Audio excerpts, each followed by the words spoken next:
अस्सलामुअलैकुम। तहरीक अदम एतमाद मुस्तरद या कबूल मामला इस वक्त अदालत में है और खुसूसी ट्रांसमिशन में मैं हूं मुदस्सर इकबाल, मेरे साथ हैं सुमैया रिजवान। इस पर बात करेंगे और ख़बर से आपको आगाह करें, PTI ने डेप्टी स्पीकर पंजाब असम्बली सरदार दोस्त मोहम्मद मज़ारी के खिलाफ अदम एतमाद की तहरीक सेक्रेटरी असम्बली के ऑफिस में जमा करा दी। अदम एतमाद की तहरीक डेप्टी स्पीकर असम्बली दोस्त मोहम्मद मज़ारी के खिलाफ जमा हो गई है। पंजाब असम्बली में जमा होने के बाद सरदार दोस्त मोहम्मद मज़ारी असम्बली इजलास तलब करने के मजाज नहीं रहे हैं। जी हाँ, बड़ी हैपनिंग हो रही है पंजाब असम्बली में। पंजाब असम्बली जिसका आज इजलास बुलाने की बात की जा रही थी, आज ये वोटिंग होगी, लेकिन खबर यह है कि PTI ने डिप्टी स्पीकर पंजाब असम्बली सरदार दोस्त मोहम्मद मज़ारी के खिलाफ अदम एतमाद की तहरीक सेक्रेटरी असम्बली के ऑफिस में जमा करा दी है। इसी पर बात करेंगे ब्यूरो चीफ लाहौर खबर अब्बास से। खबर, ये क्या सूरत हाल हो रही है?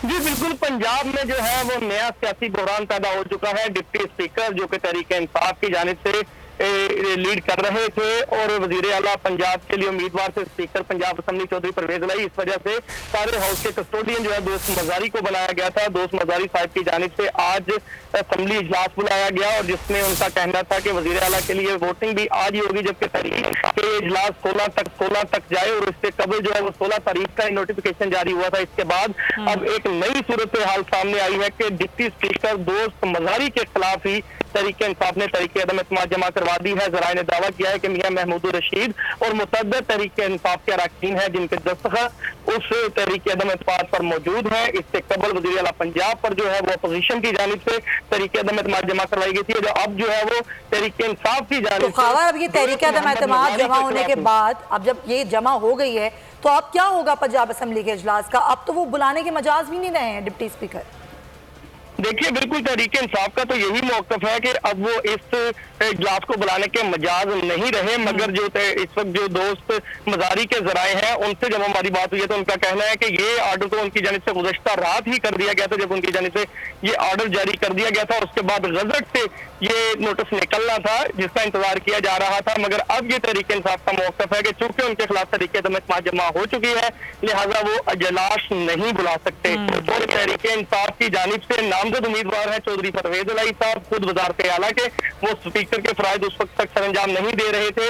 अभी ये है कानूनी माहिरीन बताएंगे कि इस हवाले से क्या होगा कि जो स्पीकर है इस वक्त मौजूदा वो खुद वजारत आला के उम्मीदवार है, जबकि जो डिप्टी स्पीकर है उनकी जानिब से तहरीक अदम एतमाद जमा हो चुकी है और जो वजीर आला है उनका इस्तीफा पहले ही कबूल हो चुका है और उनके खिलाफ तहरीक अदम एतमाद भी आ चुकी है। बिल्कुल, खबर ये सूरत हाल है कि ज़ाहिर है जो वजारत आला के उम्मीदवार हैं वो स्पीकर हैं और ज़ाहिर परवेज़ लाई, उसके बाद डिप्टी स्पीकर के खिलाफ PTI ने खुद तहरीक अदम एतमाद जमा करा दी है। तो जो है, क्या उससे मामला सारा गड़बड़ हुआ है कि नंबर गेम सारी अपोजिशन के हाथ में चली गई है, इसलिए इस तरह के इकदाम उठाए जा रहे हैं, या इसके पीछे कोई और वजह है? खबर बिल्कुल सुमैया, आपने दुरुस्त निशानदेही की है।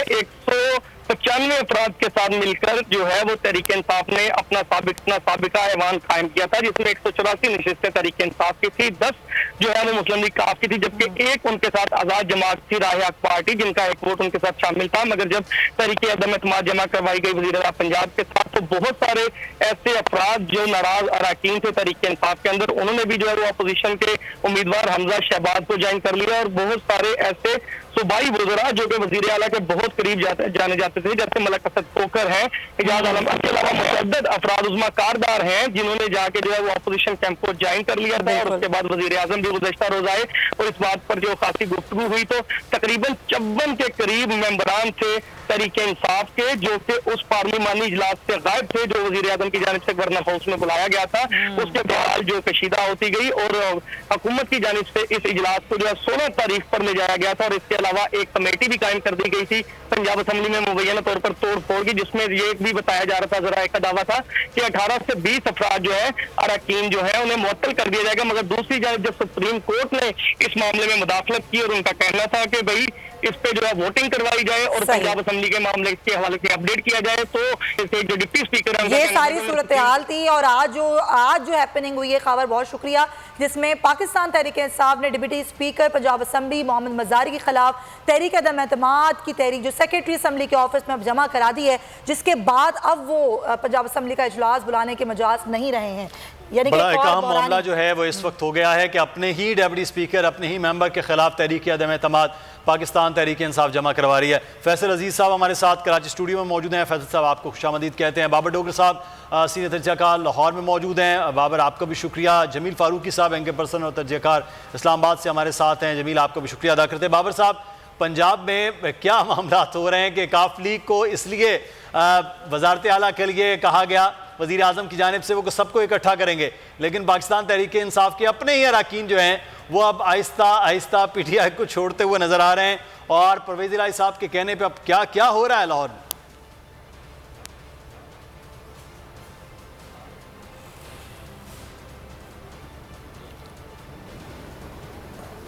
जी बाबर साहब, देखिए मुदस्सर, सिचुएशन बड़ी तेज़ी से तब्दील हो रही है। अब रात को डिप्टी स्पीकर जो है उन्होंने एक ऑर्डर जारी किया। जब कल सुप्रीम कोर्ट में आदम नज़ीर तारड़ ने, आवाज़ आ रही है मुदस्सर? जी जी जी जी जी मुदस्सर, आवाज़ आ रही है?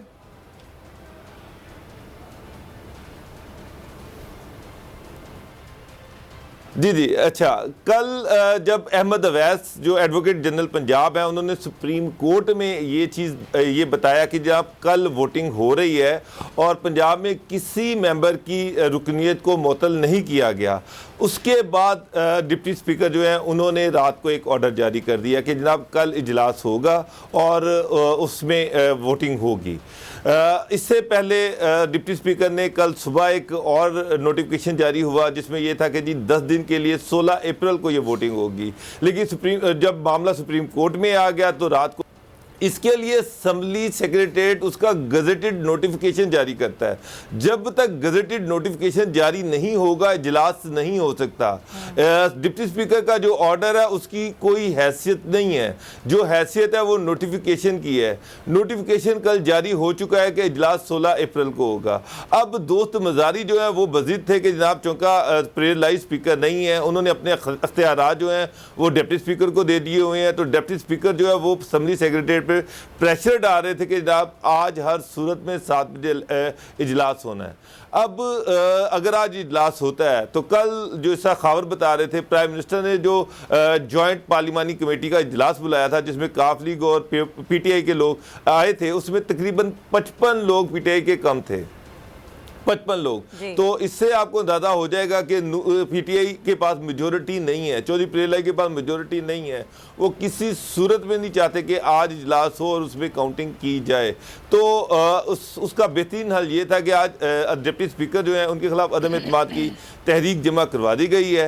अब जो उन्होंने रात को ऑर्डर जारी किया उसका गजेटेड नोटिफिकेशन जारी नहीं हुआ, तो ऑर्डर वही प्रिवेल कर रहा है। कल का जो नोटिफिकेशन है 16 अप्रैल वाला वही प्रिवेल करेगा। अब वो एक पैनल ऑफ चेयर अनाउंस करेंगे जिसमें अपनी मर्जी के लोग रखेंगे और वो वही करेंगे जो प्रेरलाई चाहेंगे।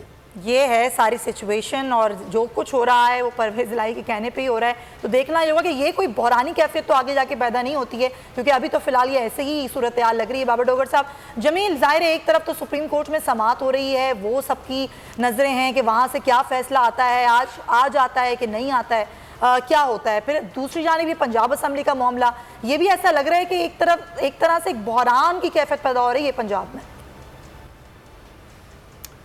देखें, पंजाब के अंदर जो कुछ हो रहा है वो अनफॉर्चुनेट तो है ही है, लेकिन साथ साथ हमें ये देखना होता है कि कितना ही हम ये क्यों ना कह दें कि स्पीकर या डेप्यूटी स्पीकर जो होते हैं वो बड़े अनबायस्ड होते हैं, उनका पॉलिटिकल इन्फ्लुएंस नहीं होता है। तो ये आपकी और हमारी सोच है। बहरहाल उनका ताल्लुक किसी ना किसी जमात से तो होता है और वो प्रिवेल करता है। लेकिन अब अगर आप पार्टी की पॉलिसी, वैसे तो ये एप्लीकेबल नहीं है, लेकिन एज ए कॉमनर अगर हम इसके ऊपर बात करें, पार्टी पॉलिसी के अगेंस्ट चल रहे होते हैं, तो फिर ये जहन में आता है कि कहीं ना कहीं से कुछ ना कुछ तो आपको ऑफर हुआ है। ये सरदार दोस्त मोहम्मद मजारी साहब खानदानी पॉलिटिशियन है, पाकिस्तान तहरीक इंसाफ से इनका ताल्लुक है। इनके जो दादा थे सरदार बलख शेर मजारी साहब, वो आपका साउथ पंजाब से ताल्लुक था, केयर टेकर प्राइम मिनिस्टर थे पाकिस्तान के, और ये ख़ानदानी सियासतदान हैं। तो मुझे नहीं लगता कि ये इंसिडेंटली या एक्सीडेंटली ऐसा ही हो गया कि कल रात को उन्होंने आज के इजलास बुलाने का कह दिया। There is something behind that. और चौधरी परवेज़ इलाही साहब बड़े सीनियर पॉलिटिशियन हैं, वो इसको इस तरह जाने नहीं देंगे। मेरे ख्याल में चीज़ें जो हैं स्टैंड वही करेंगी जो 16 तारीख के इजलास बुलाए जाने की बात हो रही थी। इसमें उन्होंने अपना ही नुकसान कर लिया है इस सारी सूरत हाल के अंदर।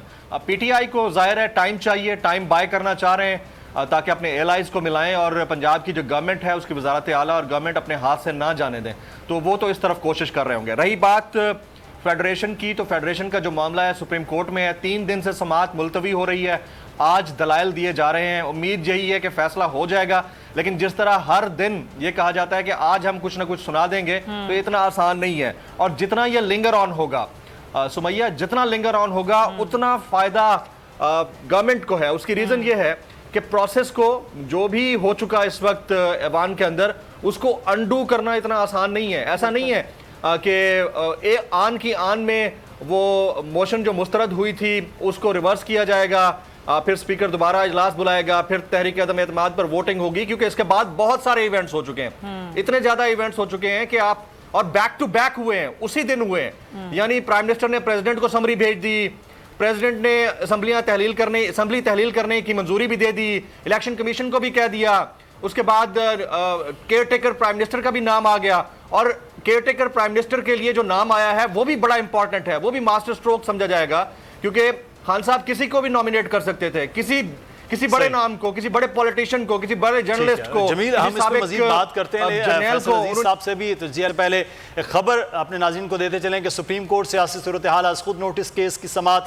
सुप्रीम कोर्ट में समाअत के दौरान अहम केस, हम केस को आधा सुन चुके हैं। चीफ जस्टिस ने कहा कि कोशिश है मुकदमे को निपटाया जाए, पंजाब के मामले को हाई कोर्ट ले जा सकते हैं, ये चीफ जस्टिस की जानिब से कहा गया।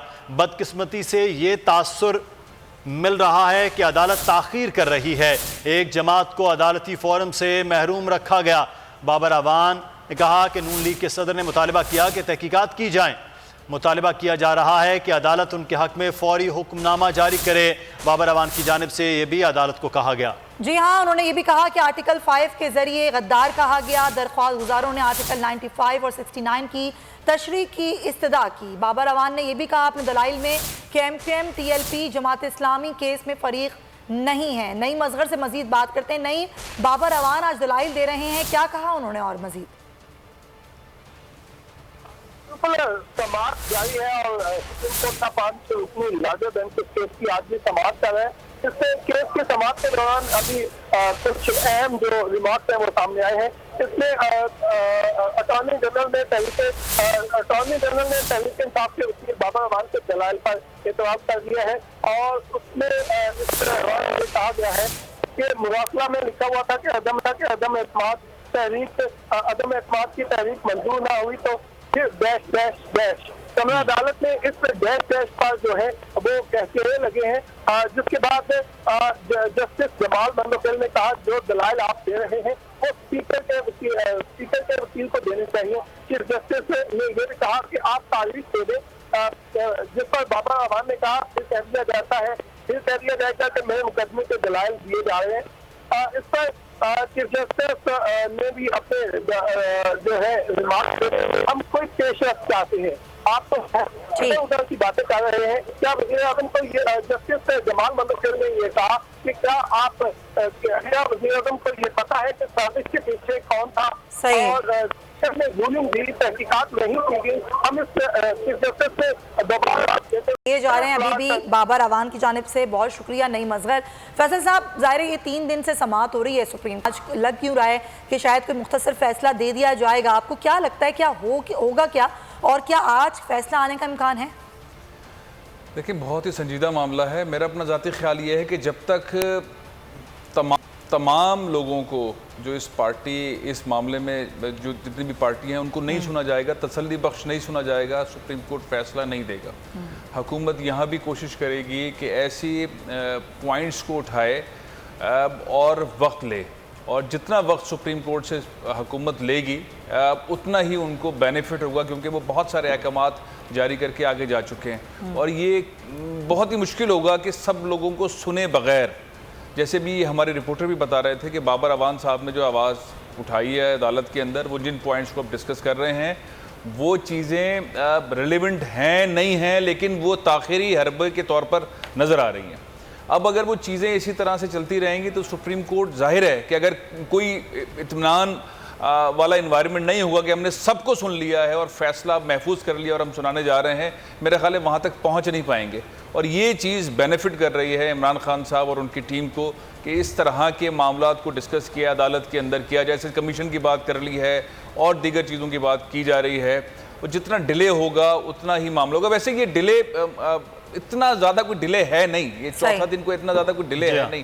पिछले वज़ीर आज़म वाले मामले में भी एक एक महीने के बाद फैसले आए हैं, चीज़ें आगे बढ़ जाती, अंडू नहीं हो सकती। इस वक्त भी चीज़ें बहुत सारी आगे बढ़ चुकी हैं, वो अंडू होना उनका बहुत मुश्किल है। जो इमरान खान साहब ने जिस स्ट्रैटेजी के तहत फैसले किए और प्रेसिडेंट आरिफ अलवी साहब से फैसले हुए, अब वो फैसले इतने आगे चले गए कि अब तो लोग इंतज़ार कर रहे हैं कि भाई दो चीज़ों का कौम इंतज़ार कर रही है कि केयर टेकर प्राइम मिनिस्टर साबिक चीफ जस्टिस गुलजार अहमद साहब हैं या नहीं हैं, और अगर शहबाज शरीफ साहब और अपोजिशन उसमें पार्टिसिपेट नहीं कर रहे तो फिर वो हैं और मामला आगे बढ़ेगा। दूसरा इंतज़ार कर रहे हैं कि ये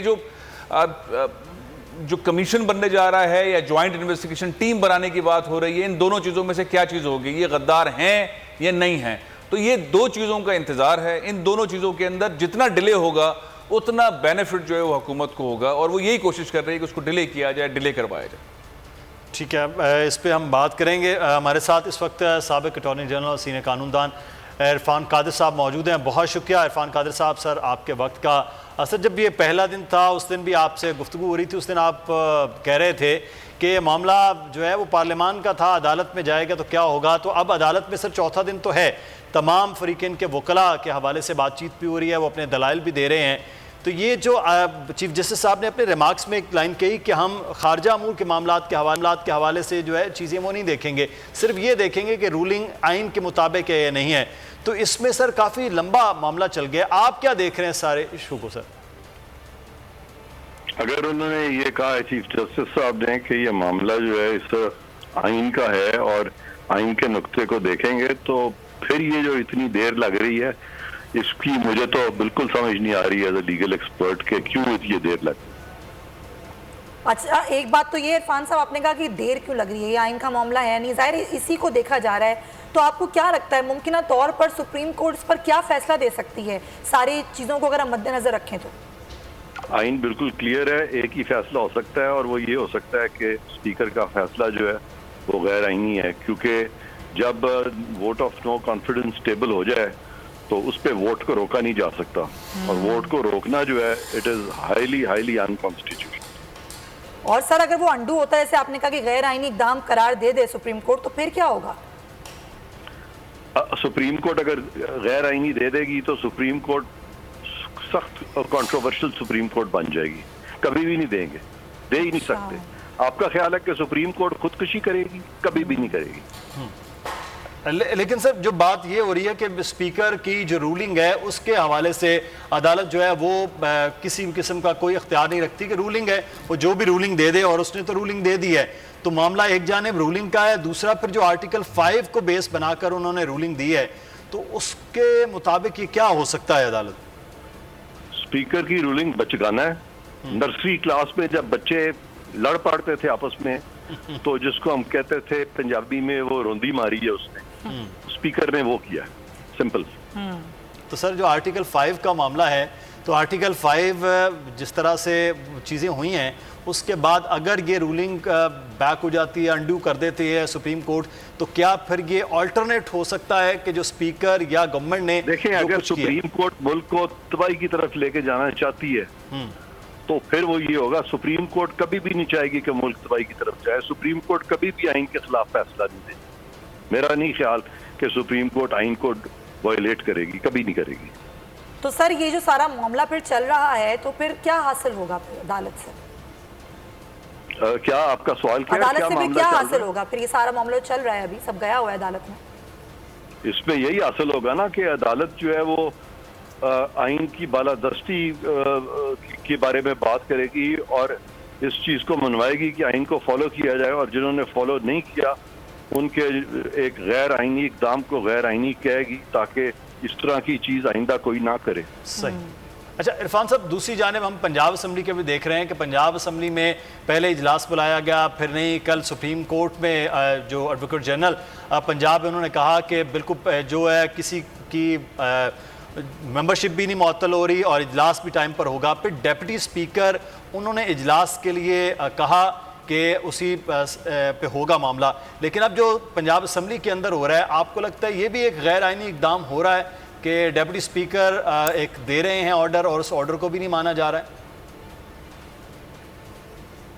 नहीं, डिप्टी स्पीकर ने क्या कहा, मुझे जरा वजाहत कीजिए, मुझे इस बात का इल्म नहीं है, बताइएगा जी जी। डेप्यूटी स्पीकर की जानिब से सर पहले इजलास जो है वो बुलाया गया था, लेकिन उसके बाद इजलास को मुलतवी कर दिया गया दोबारा से 16 तारीख के लिए। सुप्रीम कोर्ट में कल एडवोकेट जनरल ने यह बात की, जब वहाँ पर ये मामला हुआ उन्होंने कहा कि वक्त पर जो वक्त है उसी पर इजलास बुलाया जाएगा और किसी मेंबर की जो रुकनीत है वो भी मुअत्तल नहीं की जा रही, को जो झगड़ा हुआ था पंजाब असम्बली में। अब उसके बाद आज जो ऑर्डर जारी किया है डेप्यूटी स्पीकर, क्योंकि इस वक्त कस्टोडियन है, स्पीकर तो उसके लिए चले गए वज़ारत आला के उम्मीदवार के तौर पर, तो आज जो असम्बली स्टाफ है उन्होंने किसी भी किस्म का ऑर्डर जारी करने से रोक दिया, यानी कि उनकी जानिब से कहा गया, लेकिन कोई नोटिफिकेशन जारी किया नहीं किया असम्बली के स्टाफ की जानिब से। तो इस सारे अमल में फिर कानूनी मामला क्या होगा सर?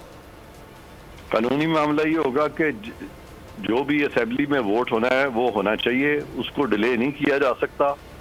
और इस तरह से आप एक कॉन्स्टिट्यूशनल जो एक तरीका है उसको आप रुकावट डाल रहे हैं, और उसको रुकावट डालना जो है इस तरह के मामलात में वो मैं समझता हूँ कि कॉन्स्टिट्यूशन को सबवर्ट करने के मुतरादिफ है। लेकिन सर सिर्फ ये नहीं हुआ, बल्कि पीटीआई ने तहरीक अदम एतमाद भी जमा करा दी है, उसके तहत तो फिर वो मजाज ही नहीं रहे कि वो असम्बली का इजलास बुला सकें, तो फिर होगा क्या?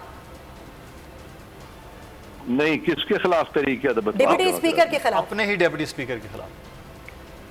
हाँ, तो फिर कोई और मेंबर बैठ जाएंगे जो भी प्रिजाइड कर सकते हैं, कोई और प्रिजाइड कर सकता है अंडर द रूल्स, वो तो कोई इतना इशू नहीं है। सही, अच्छा। ठीक है। इरफान कादिर साहब हमारे साथ मौजूद थे, सीनियर कानूनदान जनरल, बहुत शुक्रिया इरफान साहब आपके वक्त का। जमील, एक जानिब इस्लामाबाद वाला मामला, दूसरा लेकिन इस वक्त जो कल आपने गवर्नर हाउस में देखा है को 50-55 मेंबर कौमी जो सूबाई असम्बली के पाकिस्तान तहरीक इंसाफ के वो मौजूद ही नहीं थी। जो नंबर गेम परसों तक थी, उसके बाद अलीम खान और चौधरी सरवर की प्रेस कॉन्फ्रेंस के बाद मजीद पलट गई। तो अब जो जमील आप देख रहे हैं कि पंजाब के अंदर जो चीज़ें जिस तेज़ी के साथ हाथों से निकलती जा रही हैं परवेज़ इलाही या PTI की, तो फिर परवेज़ इलाही साहब को तो रेस्क्यू के लिए बुलाया गया था, PTI को इकट्ठे करें, वो तो सर पहले से भी बिखर गई ज़्यादा। देखिए, पंजाब की पॉलिटिक्स जो है वो हम सबको पता है, वहाँ पर कैसे भी हो नून लीग को आप अंडर एस्टिमेट नहीं कर सकते। और अगर विफाक के अंदर इतना बड़ा जर्क दे दिया, सिंध हाउस में बैठकर कितने लोग तोड़ लिए, 192 का फिगर कर लिया, तो फिर पंजाब तो कोई छोटी चीज़ नहीं है, उनके लिए बड़ी चीज़ नहीं है, मामूली केस है। और ये जो डिप्टी स्पीकर वाली बात हो रही है, जाहिर है कि जो गवर्नमेंट है या गवर्नमेंट के एलाइज हैं वो कोशिश करेंगे टाइम बाय करें और अपने मनपसंद वक्त और मौके पर जब उनको लगे कि इस वक्त उनके हक में गेम जा रही है तो उस वक्त कराएं। अब बात जहां कॉन्स्टिट्यूशनल या अनकॉन्स्टिट्यूशनल की होती है तो मैं हैरान होता हूं कि हमारे जो कानूनदान हैं या माहिरीन आइन और कानून है, जिस पार्टी का लेंस पहना हुआ है उसी लेंस से उसको कानून नजर आता है। मतलब आप देख लें, आधे अगर माहिरीन आइन और कानून को देखें तो उनका मतम नजर ये होगा कि जो PTI कर रही है ठीक कर रही है, वो कानून और आइन इजाजत देता है। और जिनका ताल्लुक पुराने अदवार में नून लीग से या पीपल्स पार्टी से था, उनको तो ये कानून नजर नहीं आता, उनको लगता है कि संगीन गद्दारी हुई है, आर्टिकल 6 लगना चाहिए। लेकिन मैं यहां पर एक चीज बड़ा क्लियरली कहूंगा, आपने अगर चीफ जस्टिस ऑफ पाकिस्तान के कल के रिमार्क्स देखे हों, एक जुमला बड़ा इंपॉर्टेंट है, मेरी नजर में ये आने वाले फैसले का आधा है, यानी आधा फैसला इसमें मौजूद है। चीफ जस्टिस पाकिस्तान ने कहा कि निगरां हुकूमत का कयाम रुका हुआ है। अब गौर कीजिए इसके ऊपर, निगरां हुकूमत का कयाम रुका हुआ है, सोच रहे हैं कि आज या कल फैसला दे दें। तो ये इट्स सेल्फ एंडोर्समेंट है कि अब जाना निगरां हुकूमत के तरफ ही है, यानी हमने बनानी निगरां हुकूमत ही है, अब जो हो गया सो हो गया। और माजी में जितने भी फैसले आए हैं, सिवाय डॉक्टर फहमीदा मिर्जा वाले उस केस के जिसमें सुप्रीम कोर्ट की तरफ से ऑर्डर था, जिस पर रूलिंग स्पीकर ने दी थी और वो रिवर्स हुई थी क्योंकि ऑर्डर पहले आ चुका था। इस केस के अंदर अब रूलिंग पहले आ चुकी है, ऑर्डर का इंतजार है। तो ये जो जुमला है ना, मेरे लिए बड़ा डिफाइनिंग है, कल मैंने इसके ऊपर ट्वीट भी किया था। चीफ जस्टिस कहते हैं कि निगरां हुकूमत का कयाम रुका हुआ है, सोच रहे हैं कि आज या कल फैसला दे दें तो अब मामला निगरान हुकूमत के कयाम की तरफ ही जाएगा। मेरी अंडरस्टैंडिंग है अभी मैटर सब जुडिस हो सकता है, इसमें बहुत सारी चीजें डिफरेंट हमारे सामने खुलकर आए हैं, इसमें बड़ी डिटेल आना बाकी है। जी डॉक्टर साहब। मुदस्सिर, मसला ये है कि पाकिस्तान की तारीख के जो स्याह फैसले हैं उनमें एक फैसला जस्टिस मुनीर का है, जिसमें उस वक्त मौलवी तमीजुद्दीन जो स्पीकर थे जब असम्बली तोड़ी गई थी गवर्नर जनरल की तरफ से, तो सुप्रीम कोर्ट में चले गए। जिस असम्बली तोड़ने के गवर्नर जनरल के इसको जस्टिस मुनीर ने सपोर्ट किया था, उस वक्त भी ये कहा जा रहा था कि जनाब इलेक्शन तो अनाउंस हो चुके हैं, अब हम इलेक्शन की तरफ जा रहे हैं, अब इलेक्शन तो हो जाने हैं, तो अब इलेक्शन की तरफ जाया जाए। लेकिन वो फैसला पाकिस्तान की तारीख के स्याह फैसलों में से एक फैसला है, अगरचे कि उस वक्त भी इलेक्शन की बात की जा रही थी। इस वक्त राना मशहूद साहब हमारे साथ मौजूद हैं, पाकिस्तान मुस्लिम नून के रहनुमा।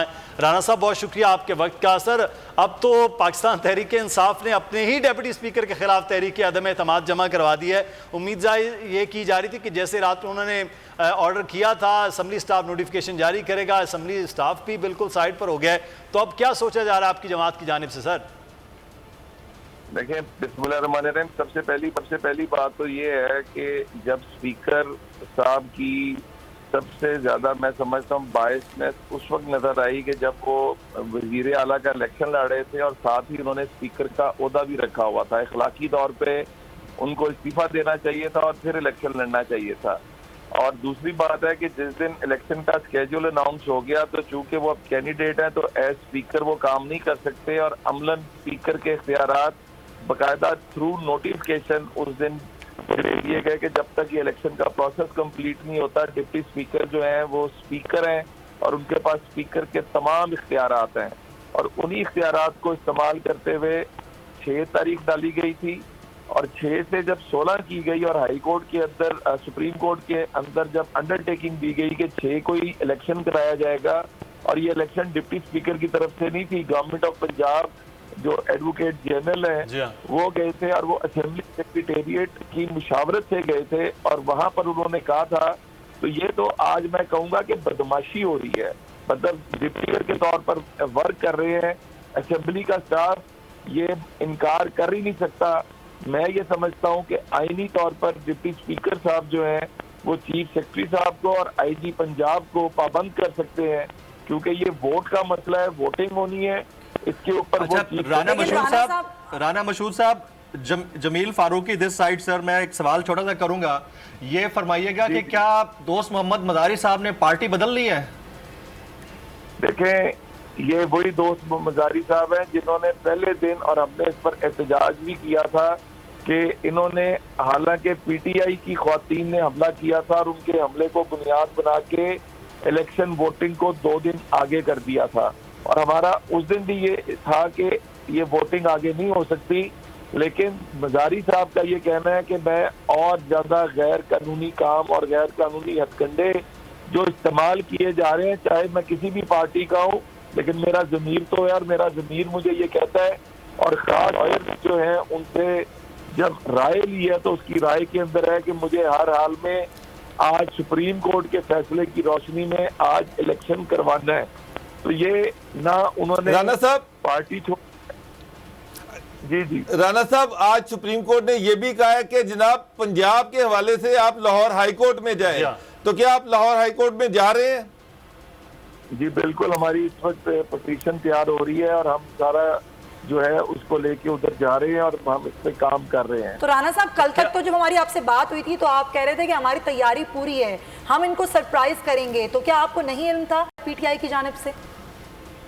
आप देखें, सरप्राइज पे सरप्राइज आ रहा है, 6 से 16 पे गया, 16 से फिर 6 पर आया। सर वही सरप्राइज कर रहे हैं तो अभी और बड़े सरप्राइज। अच्छा राना साहब, क्या कहा था जी जी हाँ। अच्छा राना साहब, क्या पिटीशन लेके जा रहे हैं राना साहब कोर्ट? जी जी राना साहब, बारी बारी अगर उनको जरा बात कंप्लीट करने दें, फिर सवाल। एक राना साहब हैं, आप सबने पकड़ लिया उनको, वही तो जरा बात तो कंप्लीट करने दें। जी राना साहब। अच्छा राना साहब, सवाल ये है कि आप क्या पिटीशन, अब जो लाहौर हाई कोर्ट, जो सुप्रीम कोर्ट ने कहा है, तो सर क्या लेकर जा रहे हैं लाहौर हाई कोर्ट में, किस मामले को लेकर जा रहे हैं?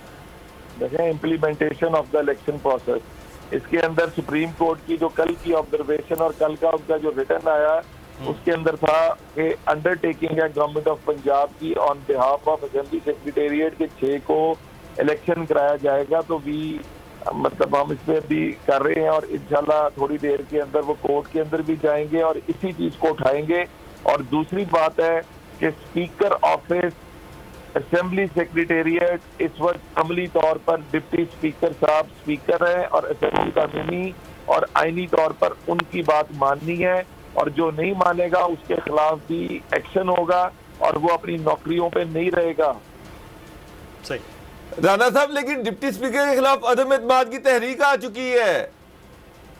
तो अदम एतमाद की तहरीक जब तक लगेगी नहीं, जब तक उसका स्केड्यूल जारी नहीं होगा। इस वक्त देखें तमाशा ये है कि स्पीकर है नहीं, वजीर आला है नहीं। पंजाब के साथ इन लोगों ने, अनाड़ी खिलाड़ियों ने पाकिस्तान के साथ क्या कर दिया है कि इस वक्त पाकिस्तान में अमलन आइन की हुक्मरानी रही नहीं गई।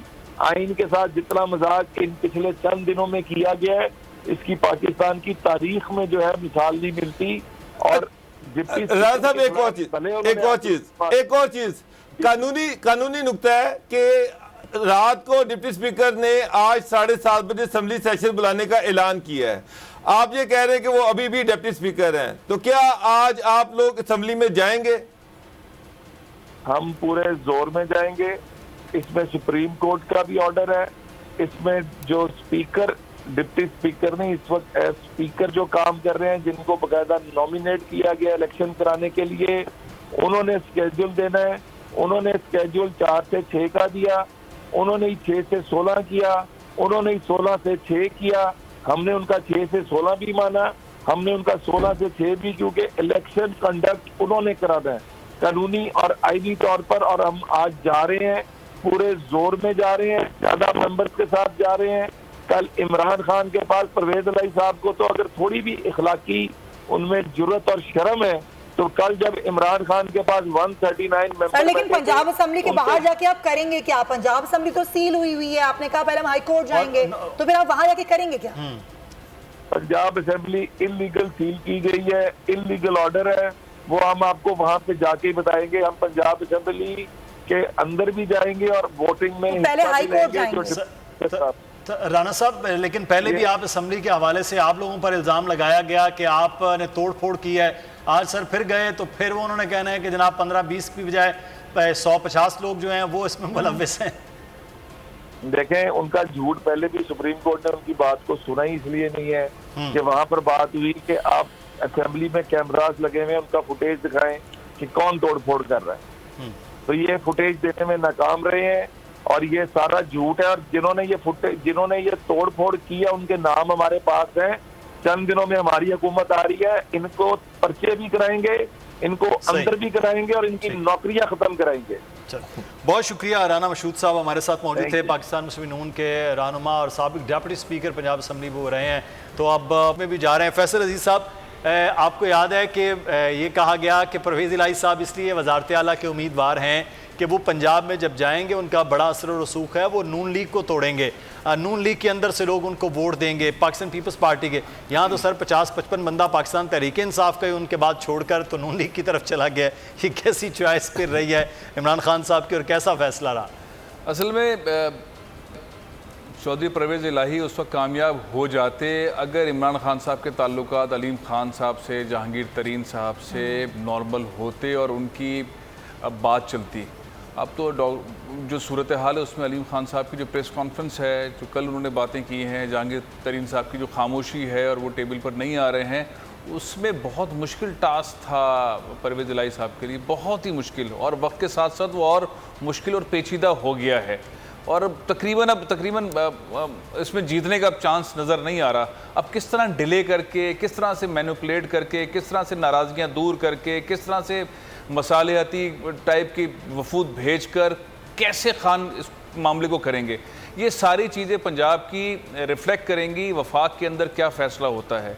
लेकिन फैसल साहब, मूड तो नहीं लग रहा उनका कि वो कोई मसाले, मूड चेंज हो जाता है बार बार। मूड सियासत के अंदर ऐसे ऐसे मूड चेंज हुए हैं, मूड चेंज हो जाते हैं। इसमें तो इंटरेस्ट वो आ गया, अलीम खान साहब का नैब का लेटर आ गया कि जनवरी में था, जो उन्होंने सारी बातें की थी वो सारी अजीब सी लग रही हैं। अब जो उन्होंने इल्ज़ामात इतने बड़े बड़े लगाए, एक लेटर आ गया, एक लेटर और आ गया है कि उनको जो है वो MP बनने से पहले से लेटर दिए हुए थे और ज़मीनों के मामला थे, ज़मीनें इनलीगल वो करवा रहे थे, वो चीज़ें सारी की सारी सामने आ गई। तो अलीम खान साहब ने जितनी ज़ोरदार तकरीर और प्रेस कॉन्फ्रेंस की, वो फिर उस पर शक व शुबात आ जाते हैं ना।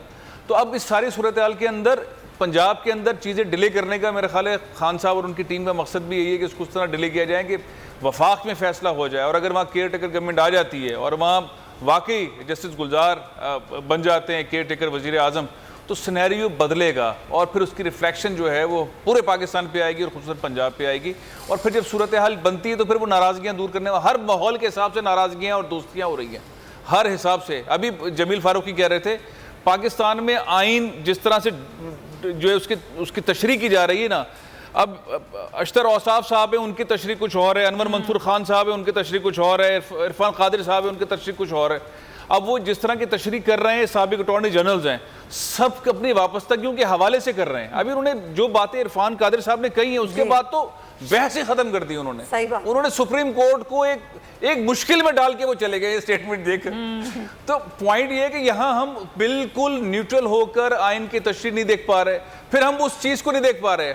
अमेरिकन प्रेसिडेंट का एक क्लिप आ गया है, डोनाल्ड रॉक का एक क्लिप आ गया है, उसके अंदर वो टर्की के अंदर क्या करते रहे, श्रीलंका में क्या कर रहे हैं, पाकिस्तान में उन्होंने क्या किया है, वो खत किया है, वो चीजें ज्यादा अहम है। ये सियासी मामला भी अहम है लेकिन ये उतने अहम नहीं है। बेसिकली किसी भी मुल्क की सलामती के अंदर घुस जाना, वहां पे रजीम को चेंज करने की प्लानिंग करना, अमरीकी प्रेसिडेंट का जो है वो बात करना, लेकिन वो चीजें इतनी बड़ी और हम लगे हुए कि ये वोट यूं हो गए और ये वोट ऐसे हो गए। मेरा ख्याल है अगर उस पर वज़ीर आज़म पाकिस्तान ने जो सुप्रीम कोर्ट को कहा है कि हम अपनी टीम भेज रहे हैं और कमीशन बनाएं, और एक और बात चल रही है कि इसके ऊपर ज्वाइंट इन्वेस्टिगेशन टीम टाइप की चीज बननी चाहिए, अगर इनमें से कोई एक चीज हो जाती है और वो आगे चले जाती है तो ये बहुत ही मतलब गैर मायने टाइप की चीजें होंगी। और फिर एक और चीज मुदस्सिर, वो ये कि अपोजिशन इस वक्त फंसी हुई है बहुत बुरी तरह, गद्दार हैं या गद्दार नहीं हैं, वो फैसला जो है वो ऐसे फैसला होना ही नहीं है। वो अपीलें कर करके थक गए कि ISPR कुछ कहे, वो अपीलें कर करके थक गए,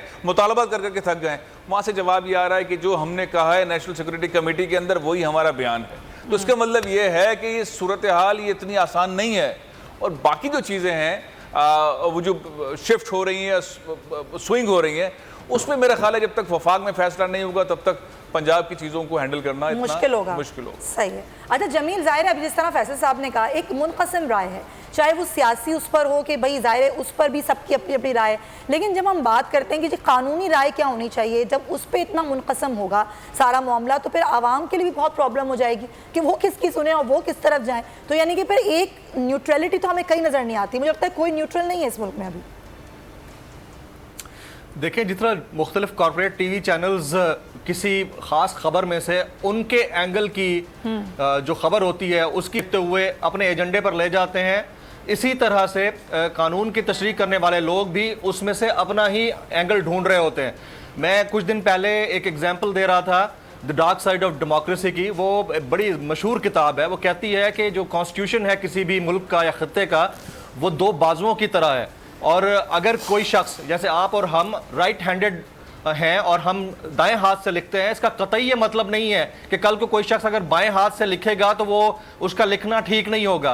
यानी राइट हैंड आपका कॉन्स्टिट्यूशनल होगा और राइट हैंड वाले को जो लेफ्ट हैंड है वो अनकॉन्स्टिट्यूशनल नजर आएगा। तो ब्लाइंड साइड की तरफ जो लोग होते हैं उनको तो वो चीज अनकॉन्स्टिट्यूशनल ही नजर आएगी, जो लोग ब्राइट साइड की तरफ होते हैं उनको दूसरी साइड अनकॉन्स्टिट्यूशनल नजर आएगी।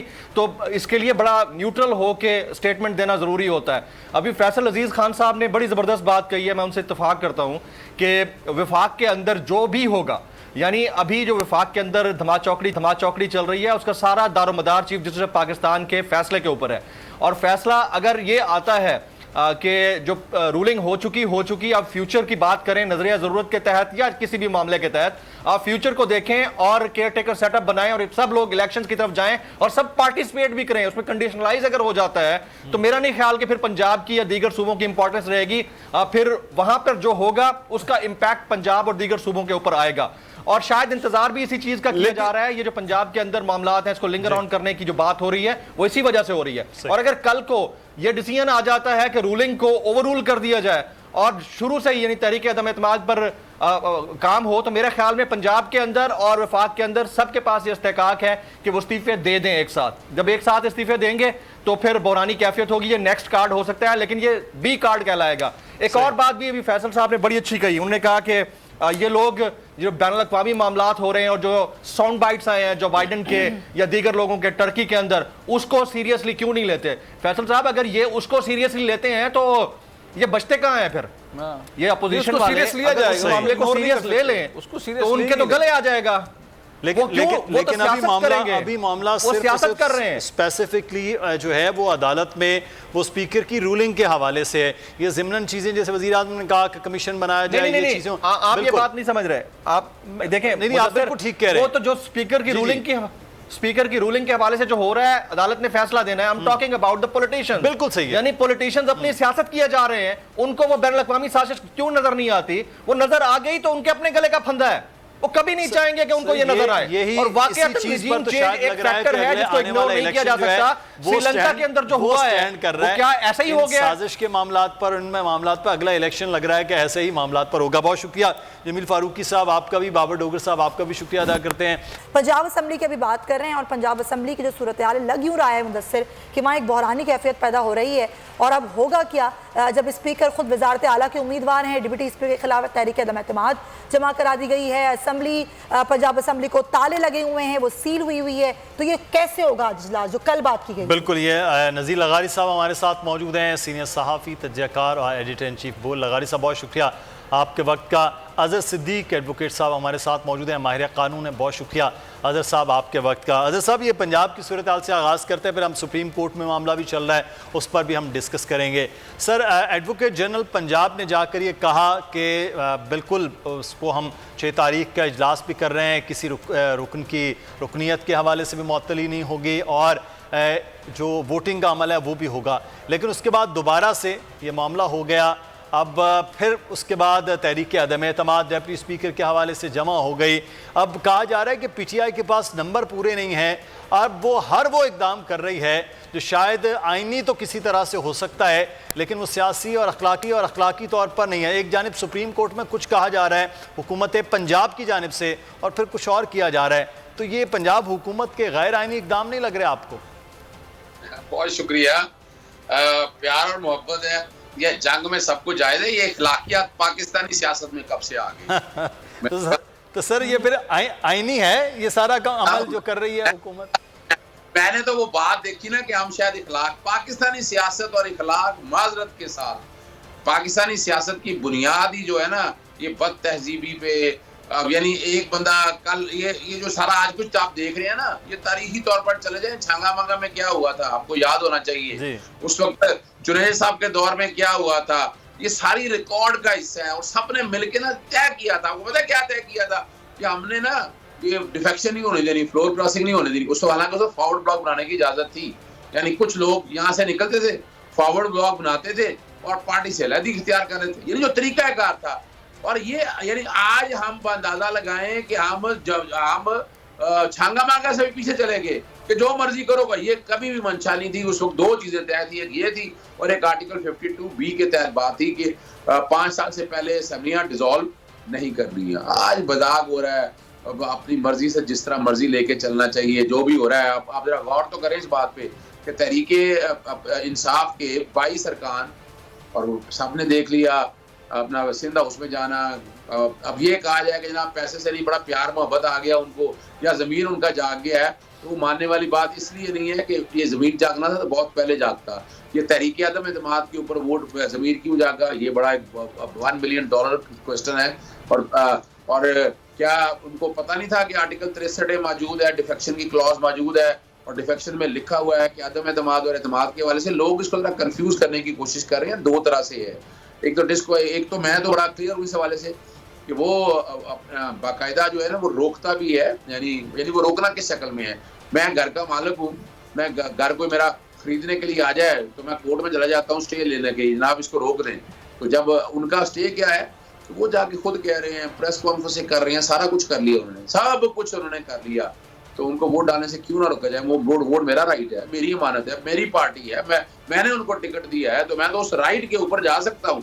अगर उसके बावजूद वो वायलेट करते हैं तो फिर उनकी डिस्क्वालिफिकेशन फॉर लाइफ है, फॉर सर्टेन पीरियड है, ये सुप्रीम कोर्ट के सामने। और हम एक चीज और भूल जाते हैं कि आर्टिकल 58(2) भी जब खत्म किया ना तो उसको 2 असेंबलियां डिसॉल्व हुई थी मेजर, एक बेनजीर साहब की और एक नवाज शरीफ की, दोनों चैलेंज हुई। सुप्रीम कोर्ट के सामने मैटर गया तो उन्होंने कहा ये क्या, अभी इख्तियार तो दिया हुआ सदर को, जब दिल चाहे मर्जी असेंबलियां डिसॉल्व कर दे। उस पर कदगनें लगाई गई और पसंद और नापसंद की वजह से नहीं ये मामला हुआ, कदगन लगाई गई। फिर यहाँ तरमीम हमने कर ली, 58(2) भी हमने खत्म कर दिया। तो साथ ही तहरीक अदम एतमाद को भी जरा मिलाकर पढ़ लें कि तहरीक अदम एतमाद ने। अजहर साहब आपकी इसी बात पे सर एक सवाल फिर है कि इसका मतलब है कि जैसे 52B में मियां नवाज शरीफ साहब की भी असम्बली उस वक्त हुकूमत गिरा दी गई, फिर उसके बाद मोहतरमा बेनज़ीर भुट्टो शहीद की भी गिरा दी गई, तो फिर अदालत ने उस वक्त जो है वो कदगन लगाई। तो आज स्पीकर बैठे बिठाए किसी भी तहरीक अदम एतमाद को अपने ही जो है हुक्म से वो रूल आउट कर दे, तो इस पर भी तो फिर सर कदगन हो सकती है ना कि स्पीकर के पास इतने लामहदूद इख्तियारात कैसे हो सकते हैं। अच्छा, ये मैं बड़ी सिंपल सी बात आपके साथ, अच्छा कि आपने ये बात छेड़ ली और आम आदमी को समझना, मैं भी कोशिश करता हूँ सीखने की। वोट ऑफ नो कॉन्फिडेंस है क्या कि वज़ीर आज़म का चेहरा पसंद नहीं आया या वज़ीर आज़म हल्के में काम नहीं किया। आपने ये सुना ना कि हमारे किसी का आपने सुना हो कि उन्होंने कोई ऐसी एलिगेशन लगाई हो कि जो वाकई कोई सब्सटेंटिव हो कि जनाब हमारे हल्कों में काम नहीं किया, तो हल्कों में काम नहीं किया वज़ीर आज़म को गिरा देंगे आप? क्या ये इनकी मंशा थी? आर्टिकल 17 पढ़ ले। आर्टिकल 17 है सियासी जमात बनाने का इख्तियार देता है। सियासी जमात को डिसॉल्व किया जा सकता है कब? जब वो मुल्क की सालमियत के खिलाफ चले या वो पैसे लेके इस मुल्क के सालमियत के खिलाफ चले, और वो लंबा काम है। और उसमें क्या होता है कि जनाब पहले अपने फेडरल गवर्नमेंट ने डिक्लेरेशन देनी है, सुप्रीम कोर्ट जाना है, फिर पार्टी तहलील होगी, अपने 212 सेक्शन 213 इलेक्शन एक्ट का है। तो जब तहरीक एतमाद लगानी तो इसको भी आर्टिकल 17 के साथ मिलाकर पढ़ें कि आपको कोई रीजन देनी है। अच्छा, इसको समझने के लिए क्या करना पड़ेगा? रूल 36, रूल 37 और रूल 38 है। इसमें कोई शक नहीं कि पीटीआई गवर्नमेंट से एक खास गलती ये हुई कि असेंबली का इजलास बुला लिया था और साथ ही तरीके तुम्हें दे दी। ठीक है, हसन मुर्तज़ा साहब हमारे साथ मौजूद हैं, पाकिस्तान पीपल्स पार्टी के रहनुमा। बात करने साहब फिर आपकी जानिब आएंगे। हसन साहब, अब ज़ाहिर है जो आज सारा मामला हुआ पंजाब असम्बली में तहरीक अदम एतमाद भी जमा कराई गई डिप्टी स्पीकर के खिलाफ, अब क्या होगा फिर? आप लोगों का लाएअमल क्या होगा आगे? देखिए जी, हम तो आइन के साथ खड़े हैं, हम तो आइन की बालादस्ती चाहते हैं।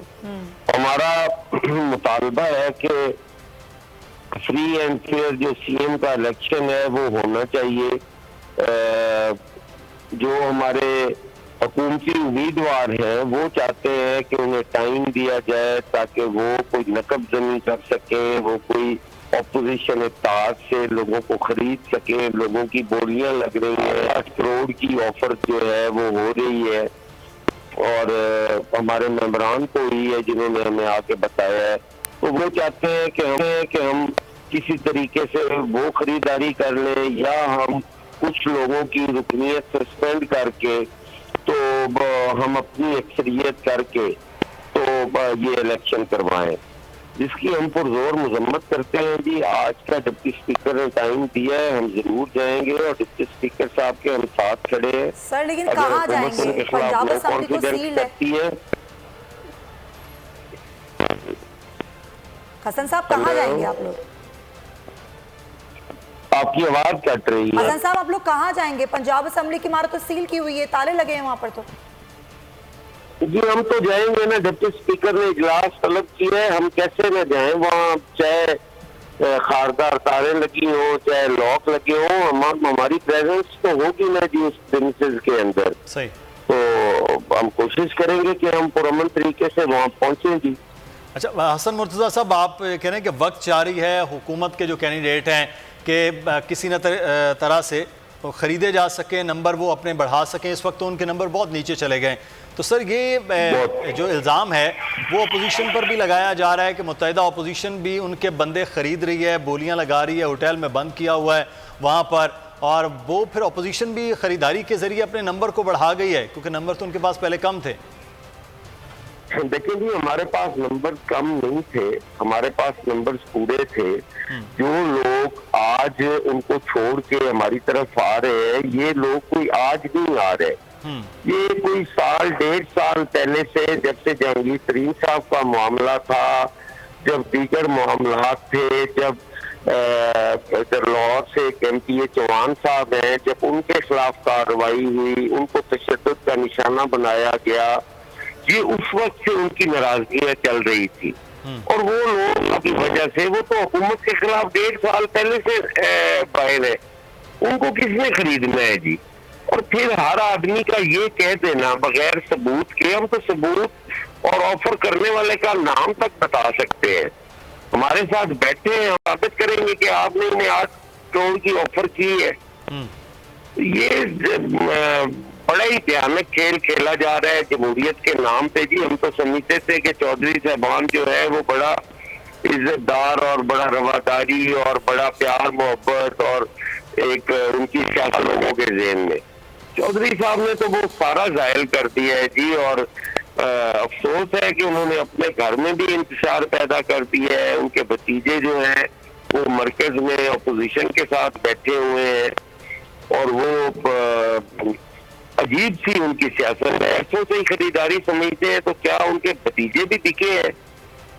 अच्छा हसन साहब, ये आप यहाँ ये बात कर रहे हैं, वहाँ की हुकूमत आप पे बात कर रही है कि यहाँ पर आप लोग खरीद रहे हैं लोगों को, इन सारी बातों से हटके अब जो मामला है पंजाब, उस पर आप लोगों का लाहे-अमल आगे क्या है? क्योंकि अभी हमारी बात हो रही थी तो मुस्लिम लीग नून का भी मौक़िफ़ है कि अब इस मामले को हम हाई कोर्ट लेकर जाएंगे। आप लोग किस तरह देख रहे हैं सारी चीज़ों को? बिल्कुल जी, हमारे कानूनी माहिरीन जो है वो इस चीज़ को देख रहे हैं कि इस पे हम और कानूनी तौर पर क्या क्या चीज़ें हम कर सकते हैं और कौन सी चीज़ जो है वो हमारे जिसका हम हक महफूज रखते हैं। तो हम इंशाअल्लाह ताला हर वो ऑप्शन इस्तेमाल करेंगे जो हमें कानून इजाजत देगा।